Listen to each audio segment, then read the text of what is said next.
রাজ্যের ভোট প্রচারে মোদির অস্ত্র রোহিঙ্গা ইস্যু। রামনবমীর মিছিলে অনুমতি নিয়ে প্রশ্ন প্রধানমন্ত্রীর, পাল্টা জবাব তৃণমূলের। ভোট প্রচারে রণংদেহী মুখ্যমন্ত্রী, ময়নাগুড়ি থেকে চোর স্লোগানের পাল্টা মমতার, মোদি শাহকে নিশানা করে তোপ। অভিষেকের বিরুদ্ধে বিজেপি প্রার্থীর নাম ঘোষণা, স্থানীয় নেতৃত্বে ভরসা গেরুয়া শিবিরের, ভোট যুদ্ধে নেই রাহুল সিনহা। ওড়িশার দুর্ঘটনায় উদ্বেগে মুখ্যমন্ত্রী, দুর্ঘটনাগ্রস্ত পর্যটকদের উদ্ধারে তৎপর রাজ্য, মমতার নির্দেশে ওড়িশা যাচ্ছেন সুজিত। দেশের 64% মানুষ প্রধানমন্ত্রী হিসেবে মোদিকেই চান, নয়া সমীক্ষার দাবিতে শোরগোল, বাংলাতেও এগিয়ে নমো। ভোটের মুখে ছত্তিশগড়ে মাওবাদী দমনে সাফল্য, নিরাপত্তারক্ষীদের গুলিতে খতম 18, ছিলেন মাও নেতা শঙ্কর রাও।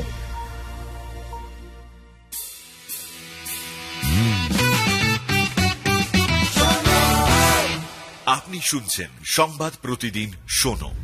নমস্কার, আসছে বিস্তারিত খবরে। রাজ্যের ভোট প্রচারে মোদির অস্ত্র রোহিঙ্গা ইস্যু। মঙ্গলবার রায়গঞ্জ থেকে প্রধানমন্ত্রী বলে গেলেন, বাংলার যেসব ভাই বোন বিভাজনের শিকার, দেশভাগের শিকার, তাদের নাগরিকত্ব দেওয়ার বিরোধিতা করে তৃণমূল, অথচ বাংলাদেশি রোহিঙ্গা অনুপ্রবেশকারীদের ঢুকিয়ে বাংলার জনবিন্যাস ও আইন শৃঙ্খলা নষ্ট করার অনুমতি দিয়ে রেখেছে। এরা নিজেদের ভোট ব্যাংক বাড়ানোর জন্য বাংলার ভবিষ্যৎ নষ্ট করে দিচ্ছে। যদিও মোদির এই অভিযোগের পর বিএসএফ এর ভূমিকা নিয়েও প্রশ্ন উঠছে। রায়গঞ্জের আগে বালুরঘাটেও এদিন সভা করেছেন মোদি। সেখানে রামনবমী পালনের প্রসঙ্গ তুলে মোদি বলেন, প্রতিবারের মতো এবারও বাংলায় রামনবমী পালন আটকানোর সব রকম চেষ্টা করেছিল তৃণমূল, সব ষড়যন্ত্র করেছিল, কিন্তু জয় সত্যেরই হয়েছে। প্রধানমন্ত্রী আরও বলেন, কোর্টের অনুমতি মিলেছে, কাল এখানেও ভক্তি ও শ্রদ্ধার সঙ্গে রামনবমী পালিত হবে। যার পাল্টা দিয়েছে তৃণমূল। দলের তরফে বলা হয়েছে, হয় বিজেপি কিছু জানে না, নয়তো প্রধানমন্ত্রীকে সঠিক তথ্য দেওয়া হয়নি। কে শোভাযাত্রা আটকেছে? জানা গিয়েছে, তৃণমূলের তরফেও রামনবমীর শোভাযাত্রা আয়োজন করা হচ্ছে। অন্যদিকে বালুরঘাট সভায় গত বছরের এক ঘটনা নিয়েও সরব হন মোদি। বিজেপিতে যোগ দেওয়ায় আদিবাসী মহিলাদের হেনস্থার অভিযোগ নিয়ে গর্জে ওঠেন নম। তার সাফ দাবি, আদিবাসী মহিলারা বিজেপিতে যোগ দেওয়ায় ওরা হেনস্থা করেছিল। এবারের ভোট বুঝিয়ে দেবে, আদিবাসীরা তৃণমূলের দলদাস নয়।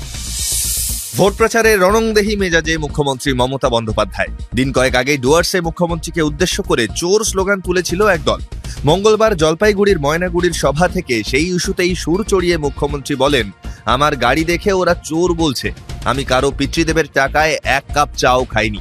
চাইলে লক্ষ লক্ষ টাকা বেতন ও পেনশন নিতে পারতাম, নিই না, কারণ আমার দরকার নেই, আমার দরকার মানুষকে। একই সঙ্গে এদিন মোদি শাহকেও এক হাত নেন মুখ্যমন্ত্রী। ফের সরব হন ইডি সিবিআই প্রসঙ্গেও।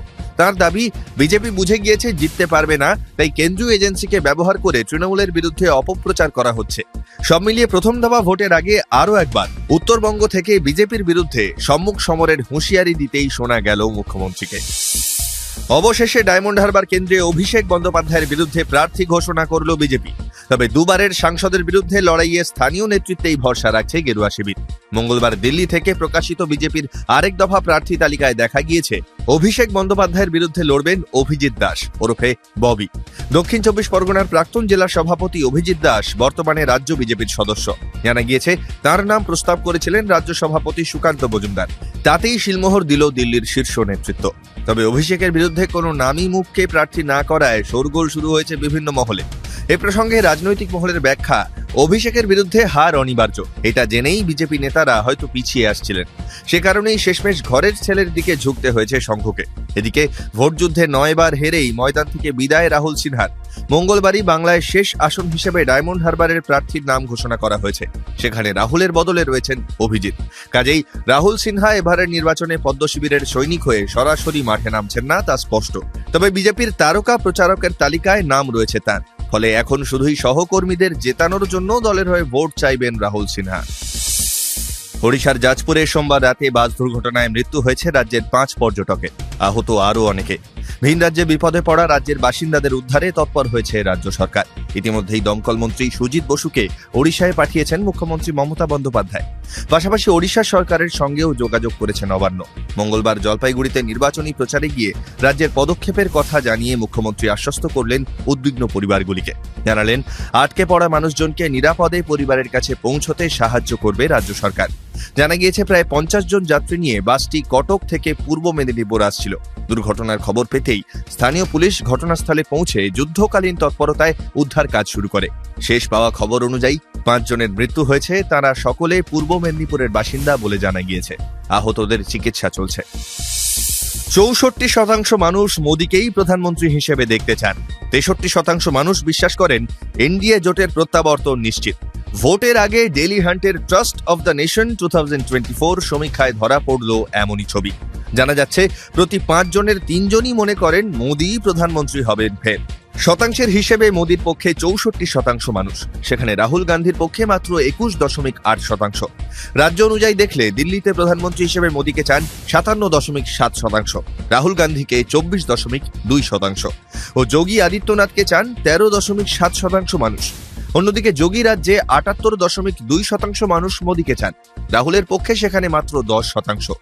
বাংলাতেও এগিয়ে মোদী, 62.2% মানুষ তাকে প্রধানমন্ত্রী হিসেবে দেখতে চান। অন্যদিকে তৃণমূল সুপ্রিমো মমতা বন্দ্যোপাধ্যায়কে দেশের শীর্ষ নেতা হিসেবে দেখতে চান 14.8% মানুষ।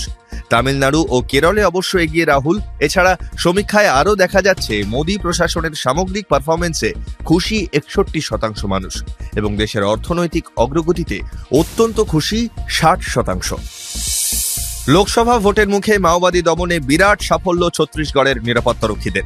নিকেশ অন্তত 18 জন নকশাল। পাল্টা হামলায় আহত 3 নিরাপত্তারক্ষী। তবে হতাহতের সংখ্যা নিয়ে সরকারিভাবে এখনো কিছু জানানো হয়নি নিরাপত্তারক্ষীদের তরফে। জানা গিয়েছে মৃত 18 জন মাওবাদীর মধ্যে শীর্ষ মাও নেতা শঙ্কর রাও রয়েছেন। এই শঙ্কর কাঁকর জেলার শীর্ষ মাও কমান্ডার ছিলেন। তার মাথার দাম ছিল 25 লক্ষ টাকা। এছাড়াও মাওবাদীদের বেশ কয়েকজন শীর্ষ নেতা খতম হয়েছে বলে জানা গিয়েছে। ঘটনাস্থল থেকে প্রচুর বারুদ ও AK-47 উদ্ধার হয়েছে। গোপন সূত্রে খবর পেয়ে মঙ্গলবার দুপুরের দিকে যৌথ অভিযান শুরু করে বিএসএফ এবং ডিস্ট্রিক্ট রিজার্ভ ফোর্স। যৌথ অভিযানেই আসে সাফল্য। ভোট পর্ব শুরু হওয়ার আগেই নিকেশ 18 জন মাওবাদী। শুনতে থাকুন সংবাদ প্রতিদিন শোনো।